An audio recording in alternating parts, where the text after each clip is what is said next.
परिवार वालों को क्यों नहीं मिलने दिया जा रहा है? ऐसा कौन सा अपराध परिवार वालों को कल एसपी साहब के पास भी हम लोग गए थे। परिवार वालों को बोले कल हम लोग व्यवस्था करके और कानून को हल्का करके और इनको निकाल देंगे। नमस्कार सर, आज ये धरना प्रदर्शन का तीसरा दिन है, आप क्या कहना चाहेंगे, क्या अपडेट है? देखिए, यहाँ पे तो अपडेट यही है आज का कि आज तीसरे दिन पर हम लोग पूरे सैनिक संघ के जो बैनर तले आंदोलन हो रहा है, जो धरना हो रहा है, ये किसी योजना के लिए, सरकारी धन के लिए, पैसे के लिए नहीं हो रहा है, सम्मान के लिए धरना हो रहा है। और हमें लगता है कि हर नागरिक को उसका सम्मान मिलना चाहिए। हमें लगता है कि सैनिक को सम्मान मिलना चाहिए। हमें लगता है कि वो जो त्याग बलिदान सरहद पे हमारे परिवार के लिए करता है, तो उसको सम्मान नहीं मिलेगा तो किसको सम्मान मिलना चाहिए बताइए। और एक सबसे बड़ी चीज़, अगर एक सैनिक अगर सुरक्षित नहीं है तो आम आदमी का कंडीशन क्या है इस सरकार में, वो आप समझ लीजिए और अंदाज़ा लगा। हमें पूरे बिहार पुलिस से कोई शिकायत नहीं है। बिहार पुलिस पर तो हम लोगों को गर्व है कि उनके चलते हमारा बिहार चल रहा है, हमारा प्रदेश चल रहा है, हमारा जिला चल रहा है। तो हमें उनसे शिकायत नहीं है। शिकायत बस सिर्फ इसलिए है उस व्यवस्था और उस छोटी सोच से है जो सिर्फ और सिर्फ अपना ईगो सेटिस्फैक्शन के वजह से उन्होंने वो काम किया।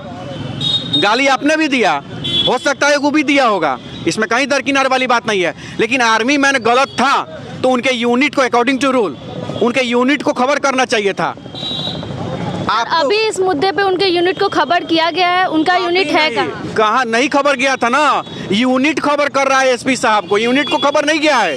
यहाँ की यूनिट के जो सीईओ हैं वो एसपी साहब से बात करने का प्रयास कर रहे हैं, लेकिन बात नहीं हो पाई थी, एसपी साहब छुट्टी हैं। हालांकि और अधिकारियों से बात वगैरह हो रही है, तो लोग सुने चाहे ना सुने, हम लोग ना रोड जाम करने जा रहे हैं, ना हल्ला बवाल कर रहे हैं। हम लोग यहाँ पर धरना पर बैठे हुए हैं और हम लोग यहाँ तब तक बैठने का काम करेंगे जब तक राधा मोहन जी का रिहाई से रिहाई नहीं होता है। हम लोग कहाँ रोड जाम करने जा रहे हैं, हम लोग कहाँ एम्बुलेंस घेर रहे हैं, हम लोग कहाँ पुलिस प्रशासन को के खिलाफ नाराबाजी कर रहे हैं। हम लोग धरना पर शांतिपूर्वक बैठे हुए। चंपारण की धरती है, सत्याग्रह की धरती है, और सत्याग्रह की धरती यह बताती है और ये सबको समझाती भी है कि आंदोलन कैसे होता है। उसी आंदोलन के तहत हम लोग ये आंदोलन कर रहे हैं और राधा मोहन जी की जब तक रिहाई नहीं होगी हम लोग यहाँ से नहीं उठेंगे। और एक चीज़ और, who are you to take decision that who is wrong or right on the road among the public? How that officer that started to beat on the road that army man, it is completely wrong or right? You tell. अगर वह army man पर आरोप लगाया जा रहा है कि इसने गाली दिया तो पकड़ के ले जाते,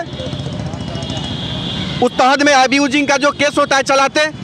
अगर गाली देना उसके लिए गुनाह था तो आप 10 बार माँ को गाली दी है, क्या वह गुनाह नहीं था? सर, आपको क्या लगता है, सरकार कोई कदम उठा रही है या फिर इस इशू को इग्नोर कर रही है? इग्नोर कर रही है, निश्चित रूप से इग्नोर कर रही है। अगर कदम उठा रही होती तो यह आंदोलन का तीसरा दिन नहीं होता।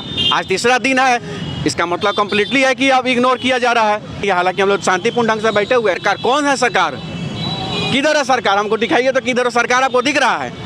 एक दी कचहरी चौक जहां पे आप हमारा इंटरव्यू ले रही हैं, ये कचहरी चौक है, मोतिहारी का सबसे बड़ा चौक है, सबसे मेन चौक है। और यहीं का लाइट फ्यूज हो गया है और कई दिन से फ्यूज है। कल रात में हम लोग धरना पर बैठे थे, अंधेरा था, यही चौक है। और यहाँ पीछे देखिए, वहाँ नाला दिख रहा है, ये मेन चौक का नाला है जिसमें कितना गंदगी पड़ा है और वह धंस चुका है। ये मेन चौक का नाला होना चाहिए। अब सरकार की बात कर रही है, कौन सी सरकार? वही सरकार जो कहती है कि बिहार में समुंदर नहीं है इसीलिए फैक्ट्री नहीं लगा रहे हैं। नीतीश चाचा हमारे कहते हैं, तो नीतीश चाचा को जानकारी होना चाहिए। बहुत सा ऐसा राज्य है इस हिंदुस्तान में जिसके अगल बगल में समुंदर नहीं है, तो क्या वहाँ फैक्ट्री नहीं है? वैसी सरकार की बात करती हैं।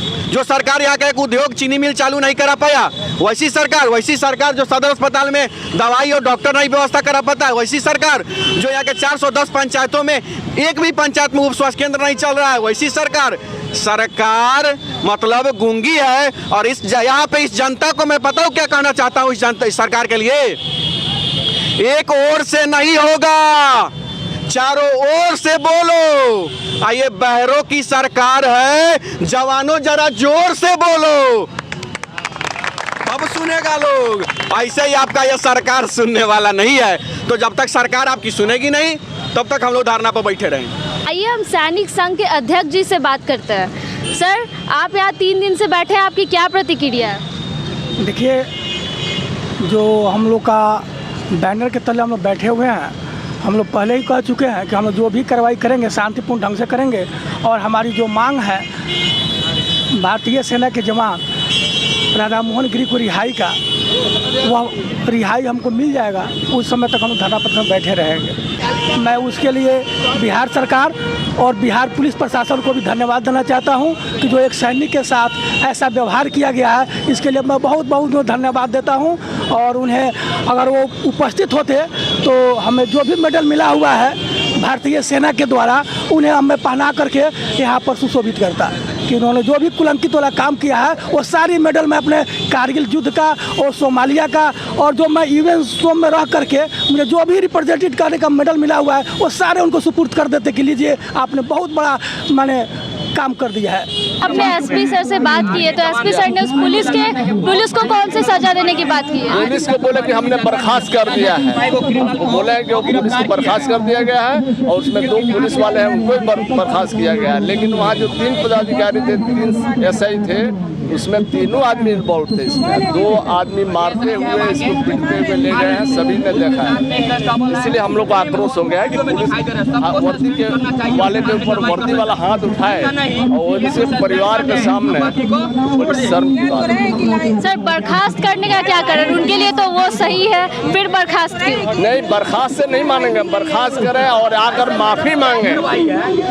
वो जितेंद्र जी आकर सभी के सामने माफी मांगे, तब हम लोग धरना प्रदर्शन खत्म करेंगे। आपको लगता है पटना जाने पे गवर्नमेंट आपकी बात सुनेगी? सुनेगी, नहीं सुनेगी तो हम लोग दिल्ली तक जाएंगे, लेटर लिखेंगे, राजनाथ सिंह को लेटर लिखेंगे, प्रधानमंत्री को लिखेंगे, सभी को लिखेंगे।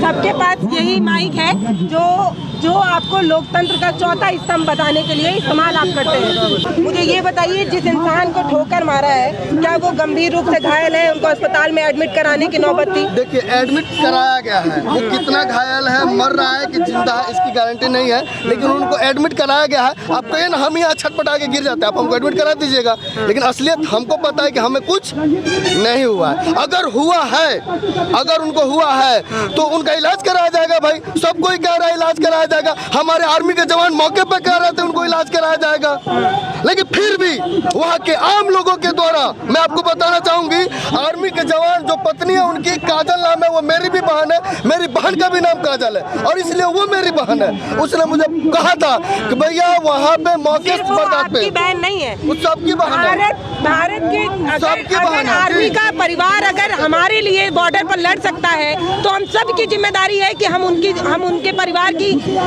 सुरक्षा के लिए आवाज उठाएं। इसीलिए यहाँ पर इतने माइक वाले लोग खड़े हैं, इसीलिए पत्रकार यहाँ पर खड़े हैं, क्योंकि वो ये समझते हैं कि आज हम यहाँ चिल्ला रहे हैं आर्मी के जवानों के वजह से। अच्छा, आप मुझे एक बात बताइए, प्रशासन की तरफ से कहा जा रहा है कि ये भी गाली दिए तो हम भी गाली दिए, क्या गाली दी? आपको बताऊं, गाली दिया गया, अगर अपना सुनिए, गाली दिया गया था किनके द्वारा? आर्मी के जो जवान थे उनके मुंह से गाली दिया गया। एक बात बोले, आपको कोई आके खूब मारे माँ बहन करे, आपको ये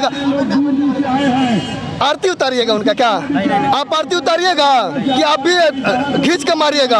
यह महात्मा गांधी जी का टाइम नहीं है कि अगर कोई एक गाल पर तमाचा मारे तो हम दूसरा गाल भी बढ़ा दें। यहाँ जरूरी है कि अगर कोई एक गाल पर तमाचा मारे तो हम उसके 10 गाल पर तमाचा मारे। अच्छा ठीक है, तीसरा बताइए, क्या महिलाओं के साथ बदतमीजी हुई? अरे बाप रे, बहुत भयंकर हुआ है, कोई बात नहीं कर रहा दीदी। मैं आपको बताऊं क्या हुआ था उस लोगों के साथ। ये आपका दुपट्टा हुआ क्या हम लोगों ने छीन लिया है, एक नई नवेली दुल्हन का मंगल सूत्र छीन लिया गया है। आप थे वहाँ पे? मैं वहाँ पे नहीं था, उसने मुझे बताया है, अकेला में बताया कि भैया उन लोगों ने मेरा दुपट्टा छीन लिया। आप वीडियो में देखिएगा, पहला वीडियो में उनका दुपट्टा नहीं है, नजर आ रहा है महिलाओं के साथ बदतमीजी। हाँ, उनका दुपट्टा गायब है, उनका मंगलसूत्र गायब है, और यहाँ ही नहीं, जो मंच पे पहनाया जाता है शादी के समय अंगूठी सोने का, वो गायब है। उनकी सालियाँ जो वीडियो बना रही थी उनका मोबाइल गायब, उस पर फोन करके देखिए, आपकी माँ बहन तार देगा लोग उस मोबाइल पे।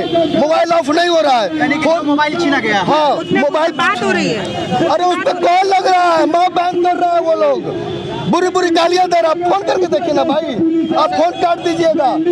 उनको दौड़ा के मारा गया है, इसलिए कंप्लेन वगैरह हुई है नहीं हुई? हाँ कंप्लेन हुई है, तो क्या सब जगह कंप्लेन हुई है। सुनिए ना दीदी कंप्लेन हर जगह हुई है, कहीं नहीं हुई है। ना रक्सौल में हुई है, ना जिला में हुई है, ना महिला आयोग में हुई है, ना मोतिहारी जिला के थाना में हुई है। सबने कंप्लेन रिजेक्ट कर दिया है। कोई अपने पैर पर कुल्हाड़ी क्यों मारेगा भाई? यहाँ चाचा मौसा सब एक ना है, थाना प्रशासन सब एक ही है, मतलब मौसा एक है, तो कोई अपने पे केस क्यों दर्ज करेगा? सिर्फ केस एक दर्ज हुआ है, कोर्ट में हुआ है, कोर्ट साथ में है। लेकिन आप लोगों से हम कहना चाहेंगे, जितने हमारे दर्शक बंधु देख रहे हैं, अगर आपके खून में भारत का रक्त मिला हुआ है, अगर आप सच्चा देशभक्त हैं, तो आर्मी जवान के लिए आप लोग लड़ जाइए। अगर मुझे जरूरत पड़ी तो मैं अपने सर कटाने के लिए तैयार हूँ, क्योंकि आर्मी जवान हमारे लिए सर कटाने के लिए तैयार होते हैं। सर कटाना ही नहीं है, हम सब लोकतांत्रिक देश में हैं, सर कटाने की जरूरत नहीं है। यहाँ पर सर काटा जा रहा है, कुछ हमारे ही लोग हैं, हमारे लोग हैं, आपके लोग हैं, हम लोगों के बीच के लोग हैं, जो हम लोगों को चड्डी छाप पत्रकार बोल रहे हैं, चाटुकार पत्रकार बोल रहे हैं, कह रहे हैं कि तुम पैसा लेके सब कर रहे हो। ये लड़ाई कहाँ से आ गई है, लोग कह रहे हैं। अगर आप कहिए तो प्रूफ दिखाए। देखिए किसी बात का हमें भय नहीं है, हमें किसी चीज से मतलब नहीं लेना, हमें मतलब है आर्मी जवान बाइज्जत बरी हो, खुशी पूर्वक उनको घोड़े पर बैठा के हम लोग घर पे ले जाए, और उनकी जो पत्नी नई नवेली है जो रो रही है, उनको हम लोग हैप्पी चेहरा देखे, इतना ही करना है। क्योंकि आर्मी जवान हमारे देश की शान है भाई। अगर उसमें क्या लिखा गया? उसमें कंप्लेन जो लिखा गया है कि आर्मी जवान को दौड़ा के मारा गया है, उनकी पत्नी के साथ, सालियों के साथ जो है क्या कहते हैं, अश्लील तरीके से दुर्व्यवहार किया गया है, ये सारी प्रक्रिया लिखी हुई है। क्या वहाँ पर जाकर प्रशासन की तरफ से बातचीत हुई? क्या ये जांचने और परखने की कोशिश हुई? कहाँ पे? रक्सौल में घटना में कोई जांच परख नहीं हुआ। वहाँ पे कोई प्रशासन जाके नहीं पूछा है कि आखिर में जवान के साथ क्यों हुआ, क्योंकि सबको पता है वीडियो वायरल हो चुका है। और जब प्रशासन आम जनता में जाएंगे तो उनको पता है कि धुलाई होगी। आपको कहा जा रहा था कि आपकी बात देखिए ऑन कैमरा जब मैं वीडियो बना रहा था, आप वीडियो में देखिएगा, वीडियो नहीं, अगर तू जेल में आएगा, थाने में आएगा तो तुझे देख लूंगा। और इसके बावजूद फोन आ रहा है, हमारे दोस्त लोग फोन कर रहे हैं, जो हमारे क्लासमेट हैं, वो फोन कर रहे हैं कि जितेंद्र जी हमारे रिलेटिव है, तुम वीडियो कहाँ बना रहा है, क्या इस तरह न्यूज फैला रहा है, वायरल क्यों कर रहा है, तुम्हें ऐसा नहीं करना चाहिए, अपना काम रोक दो, नहीं तो देख लेंगे। तो बोले वीडियो में बोल रहे थे कि बोला जा रहा है कि हमारी आपको अपनी भाषा में समझा देंगे। समझाएंगे, कौन सी भाषा है? अब जो भाषा यूज करे समझाने दीजिए सर। हमें मतलब आर्मी जवान को रिहा कराना है। कोई कितना भी आरोप लगाए, कोई कितना भी बदतमीजी करे, कोई हमको मारेगा, हम सहेंगे।